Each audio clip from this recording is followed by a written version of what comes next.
My father bounced from relationship to relationship, and he beat everybody's ass. And I remember, like, damn, I remember being a kid thinking, why the fuck? Like, he didn't even have no money. Like, I was just thinking to myself, why? And I really believe that a lot of them were doing it because he had kids. He had us. Don't drink, don't smoke, I'm a healthy chick. I like a brother getting money, kinda wealthy shit. Don't want a dummy looking bummy or a beta bitch. I need a honey who won't love and give me crazy dick. All I do is think about the bag. All I do is dream about the cash. 2 steps to the motherfucking side as I glide past. If you ain't reaching for the sky, then you ride last. I'm ready for the limelight. My hands rock steady cause the time's right. Billy Born Betty, I'm the boss type. Looking for the heavy kinda king-like. I'ma get it how I get it till my heart stop. Get it how I live it till the mic drop. Hustle for the winner when I... What's up, y'all? It's your girl Phoenix Novell, and thank you for tuning into another episode of Boss Bitch Tips. Now, this episode is called Abusive Relationships. I'm a whole grown-ass woman, y'all, but I will be lying if I didn't admit that a lot of things that happened in my childhood played a big role in how I am today when it comes to relationships, when it comes to partnerships, when it comes to friendships, when it comes to me dealing with other people. And I think a lot of us know this, but it's not always easy for us to admit it to ourselves because it means that we have the power to do something about those things that happen to us, you know, and the way we process and store those experiences. We can't change the past, but we absolutely can decide how those events color our world today and influence our relationships, positive and negative. And I want to make this video because I don't know who's going to see it. I don't know who's going to be drawn to my channel. I make tons of videos and tons of content, but this one is very important for me because I know that there are people out there who are going through the things that I went through in my childhood, and my siblings did, and my mother did, and my step parents did. There are a lot of people who have abusive tendencies. A lot of people who are traumatized by their parents who become traumatizing to other people. And I grew up in a very chaotic, unstable home. I bounced around a lot. My mother, who's now deceased, she was also physically abusive. You know, I love her and she rests in peace, but it's true.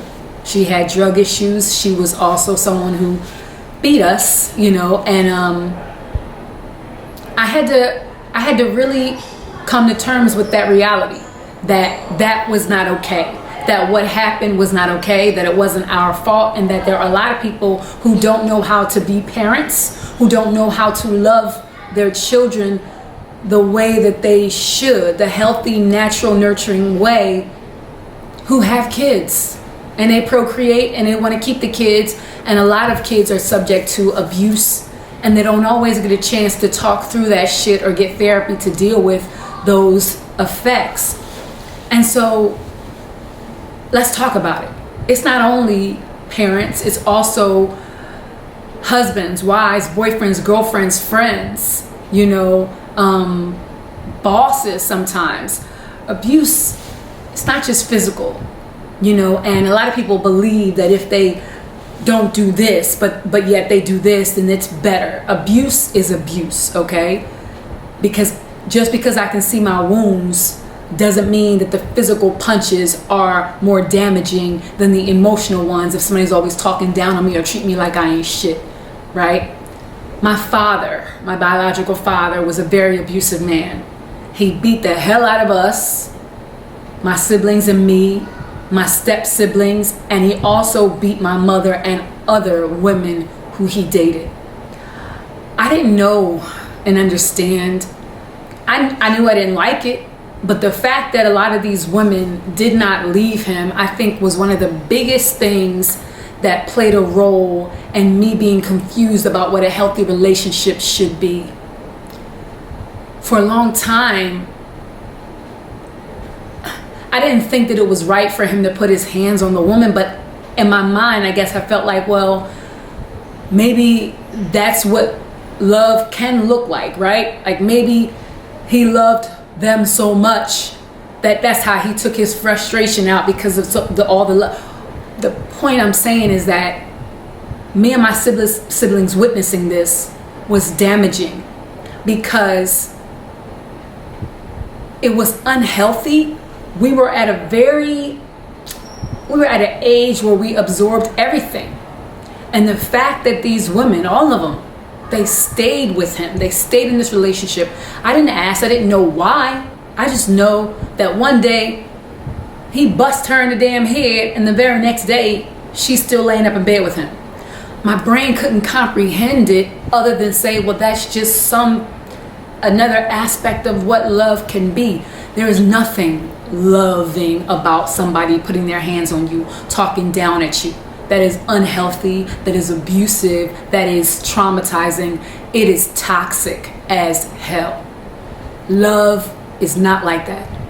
And I could have easily turned out to be a completely different person with a completely different set of ideas when it came to that, because of the household I grew up in.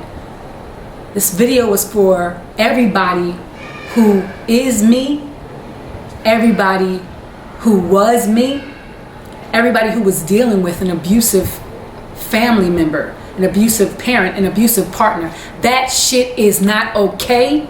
And if you are staying with that person, something is wrong. Period, point blank. If you need to talk to somebody about that shit, if you feel like this is a form of love, and for whatever reason you like that side of them that gets all riled up and wants to be aggressive and dominate you, if there's a part of you that feels like that's what love is, or there's a attraction to that part, there is something that you need to work on within yourself. Because this thing, that cloud, that fog, that abuse is, that clouds our judgment, that makes us feel like I have to stay because, oh my God, nobody's gonna ever love me this way, or feel this much emotion for me this way, or I got a child with this person, or this person was with me when this happened, so I can't leave now. All of the reasons need to take a backseat if somebody puts you down or puts their hands on you. I watched my mom be beat. I watched my stepmothers be beat.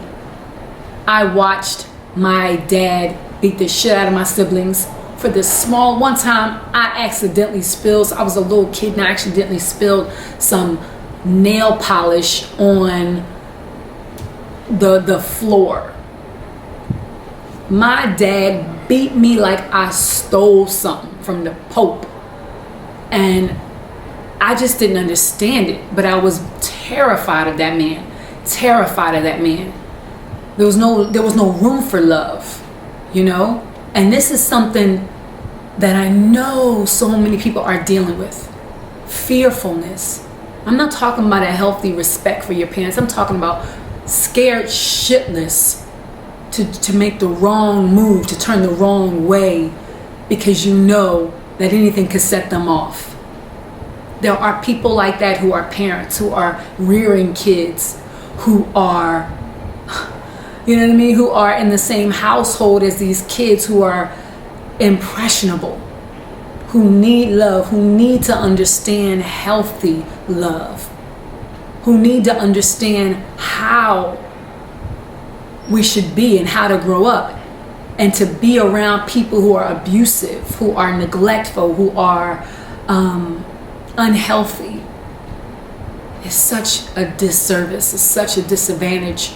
So if you stumbled upon this video, if you know anybody who's being abused, if you are being abused, I don't give a shit if it's just one time you were hit by somebody. I don't give a shit if it was just, you know, a threat that was made. I'm gonna tell you something. Things don't get better. People hardly change, and when they do, it's been a long time coming, a long process, and they can't do it alone. Majority of people, they need help to really go within and fix those parts of them that are wired in such a way that they feel compelled to be domineering and abusive to others. I don't think there's anything wrong with healthy, setting boundaries and teaching your kids. And listen, I'm not somebody who don't think that you should not, spank your child if the situation permits. And even with that, I'm very careful, because if I gotta spank you, that means I can't talk to you and communicate, and I've run out of, and I feel like there's degrees and levels to this shit. But the moment it gets to the point where that's your first instinct, to beat on somebody, where the household, and it's the way it feels. There's a feeling to abuse. There's a feeling. It's not one of love, because when grandma grabbed the damn slipper or something, she told you something 80 damn times and you just didn't get it through your damn thick skull. She grabbed the slipper and showed you who was boss, versus somebody who grabbed the damn belt buckle and slapped you across your face with the damn handle part of it, or got some extension cords and whipped you until your ass bled, or whatever. There's levels to this shit where it's just like, you know what? Because it is. There's degrees to this shit. And when you are a child, your first instinct should not be to beat, because that doesn't teach me anything but to be fearful of you. It doesn't teach me why this is not the right way. It teaches me to be afraid of you. It doesn't change why I want to do something. It just makes me not want to do that shit around you. It's not okay. And to this day, I don't have a relationship at all with my biological father because of all those scars. I had to work on myself. I wish him well. I don't wish any harm on that man. I just don't feel like it's necessary to have him in my life, because I just don't want it. And I thought about this. I'm like, okay, well, does that mean that I'm not healed if I don't want to have? No, it does not. I can love you from a distance, and the idea of you from a distance. If I don't want you in my life, I don't want you in my life. As long as I am not harboring hate within me and resentment that is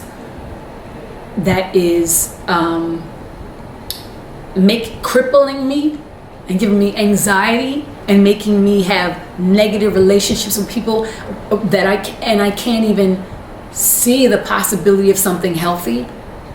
Like, if that's not what's happening in my life, then I don't need you and your presence in my life.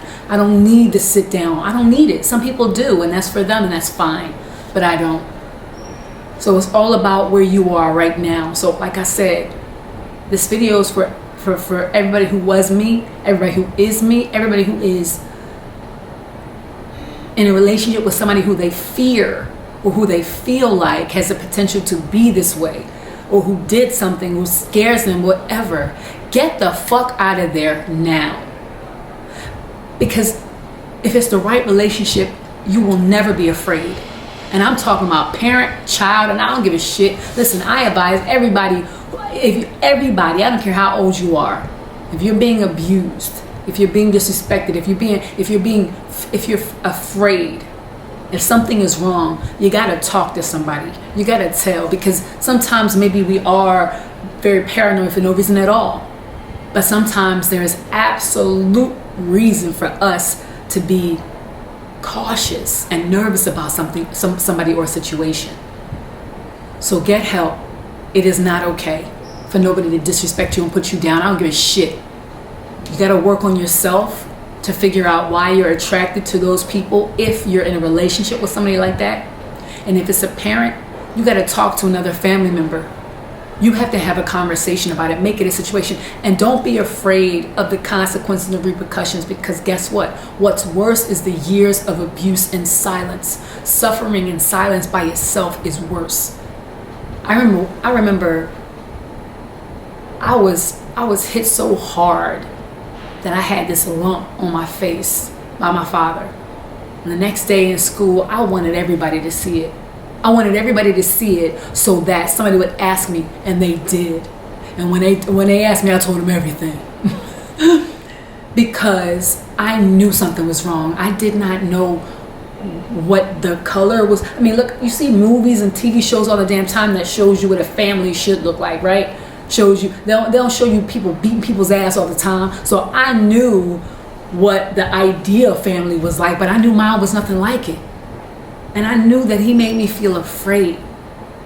So if anybody makes you feel afraid, if it's your mother, if it's your dad, if it's your sisters, if it's your siblings, if it's your partner, if anybody makes you feel afraid, it's not a healthy relationship, and you shouldn't spend another second in there. Figure out why. Figure out what you need to do. Do what you need to do.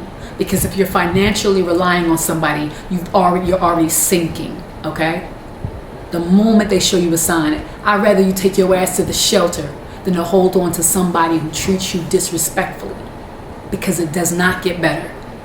My father bounced from relationship to relationship, and he beat everybody's ass. And I remember, like, damn, I remember being a kid thinking, why the fuck? Like, he didn't even have no money. Like, I was just thinking to myself, why? And I really believe that a lot of them were doing it because he had kids. He had us. And I felt so bad, like, damn, you holding on to this for his responsibilities because you feel a responsibility to us? That's another thing. That's not your responsibility. It's not. Your health and your wellness and your safety is paramount to everybody, because if you ain't healthy and well, you can't care for me anyway. And I remember when he went to jail for the last time, my stepmom, she was one of the most amazing women she is to this day. She wanted to keep us all his kids. And I was like, nah. I liked living with her. I loved living in the atmosphere. She had my step siblings and everything, and we were a family. But he beat her bad one night. She had to get like crazy, like 90, 100 stitches in her head. And he went to jail, he went to prison. And she said, she was like, you don't want to stay with me? I was like, no, like, I'm not your responsibility. I was like 11 years old. And I remember saying that, I am not your responsibility. And a part of me felt like if I stayed, that would give her more reason to take him back when he got out. And I was not going to be the reason for her staying alive. I don't know why certain people choose certain people, but it is what the fuck it is. But again, this video is about letting go of something that ain't right for you. Don't let nobody put their hands on you. Don't put your fucking hands on nobody. The moment you feel like you got the right to, you need to get some help. Like, that's not the game. If it's your child, like I said, there's levels to this shit. Like, understand that putting your hands on a child, it affects them in different ways. So you gotta talk to them. You gotta let them understand what you're doing and why, rather than just resorting to violence, because that's what the fuck it is. And it's creating more and more fear of you. All right, so hopefully this video helps somebody. Hopefully it sheds some light on some shit very plain as day. And luckily, I am somebody who wants to be healthy mentally, physically, and emotionally, and wants to attract a healthy partner. And I'm not afraid to do the work, and I'm not afraid to pay attention when I'm off, so that I can recognize a healthy person versus a toxic one. And then I can see what I'm attracting into my life and whether or not it's something that I'm happy with.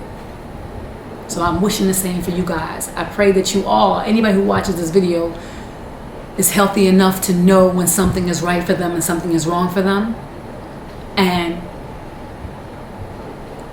I pray that anybody who's dealing with an abusive partner, an abusive parent, an abusive person in their life, a toxic situation, or they themselves have those tendencies, I pray that you have somebody you can talk to, or you take the necessary steps to get better, because this shit doesn't get better on its own. Alright, kiss your girl Phoenix Novell, and until next time, have any topics, ideas, questions, or just want to leave me a shout out, email me at askthebawse@gmail.com. That's ASKTHEBAWSE@gmail.com, or leave a message or comment below. Until the next time, guys, peace out.